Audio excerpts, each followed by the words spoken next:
इस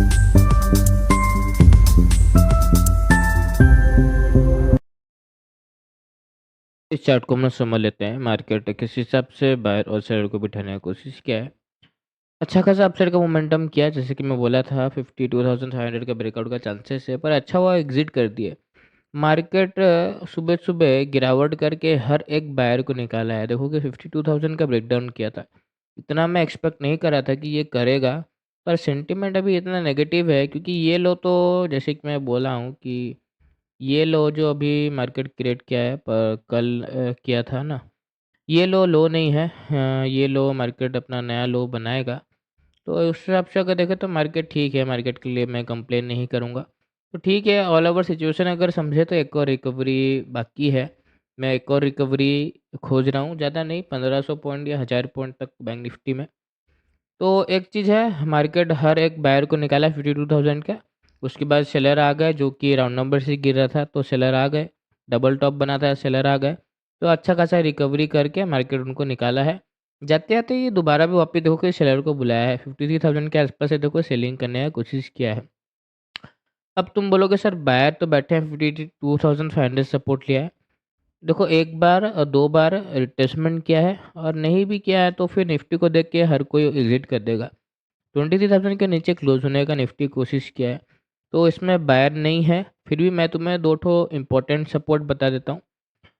अगर इस रेंज में ओपन हुआ ना, ये जो 52,750 से लेके 52,500 इस रेंज में अगर ओपन हुआ ना, तो ये जो राउंड नंबर का सपोर्ट है ना, बहुत इंपॉर्टेंट है। ये क्रॉस नहीं होना चाहिए, बाइंग साइड हम लोग जा सकते हैं आराम से। क्योंकि क्या हुआ, ब्रेकआउट किया, बायर आए, उन बायर को निकाल दिया है। तो ये सपोर्ट बहुत ज़रूरी है, इसको ब्रेकडाउन नहीं करना चाहिए। स्टिल अगर मार्केट इसके नीचे ओपन हो गया, चलो 52,500, ये दूसरा सपोर्ट है 52,200 का, ये सपोर्ट भी बाइंग के लिए ठीक है। तो एक अच्छा हम लोग के पास रेंज है बाइंग करने के लिए, ठीक ठाक रेंज मार्केट दिया है अपने पास। इतना बड़ा 600 पॉइंट का रेंज है बाइंग करने के लिए। इस रेंज में खुलेगा ना, बाइंग कर सकते हैं।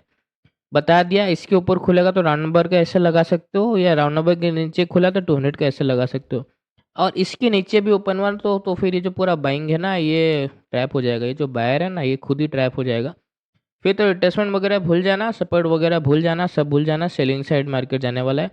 हाँ, गैप डाउन ओपन होने के बावजूद अगर ये ऊपर सपोर्ट के ऊपर ट्रेड करने लग गया, कौन सा सपोर्ट, 200 500, ये दोनों सपोर्ट के ऊपर ट्रेड करने लग गया, तो हम लोग वापस बैंक जा सकते हैं। इसमें कुछ ये दिक्कत का बात नहीं है।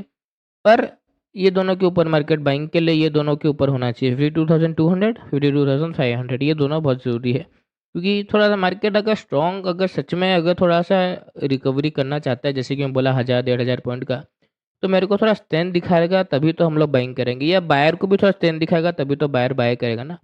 तो मार्केट को अगर बड़ा गैप डाउन हो गया 52,200 के नीचे, तब तो बाय करके फ़ायदा नहीं, तब सेलिंग साइड जाने की कोशिश करना, ज़बरदस्ती बाय मत करना कि मार्केट नेगेटिव है और तुम बाय बाय लगे हो और फंस जाओगे उल्टा। क्योंकि आज देखो इतना अच्छा ओपनिंग के बाद भी देखो ये राउंड नंबर से कितना अच्छा गिरा। 52,500 से ये लगभग 600-700 पॉइंट गिरावट करके दिखा दिया। तो नेगेटिव मार्केट में तुम सोचते रह जाओगे सर ये क्यों कर रहा है, और ये गिरता चला जाएगा। तुम्हारा एसएल, इतना बड़ा एसएल रख पाते अगर हम लोग एग्जिट नहीं करते?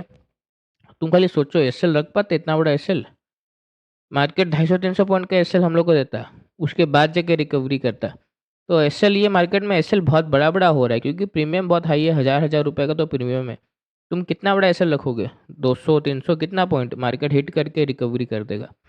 तो सबको निकाल दिया है, तो मैं कल गिरावट नहीं खोज रहा हूँ। आज 52,000 का ब्रेकडाउन कर दिया है, तो कल नहीं करना चाहिए।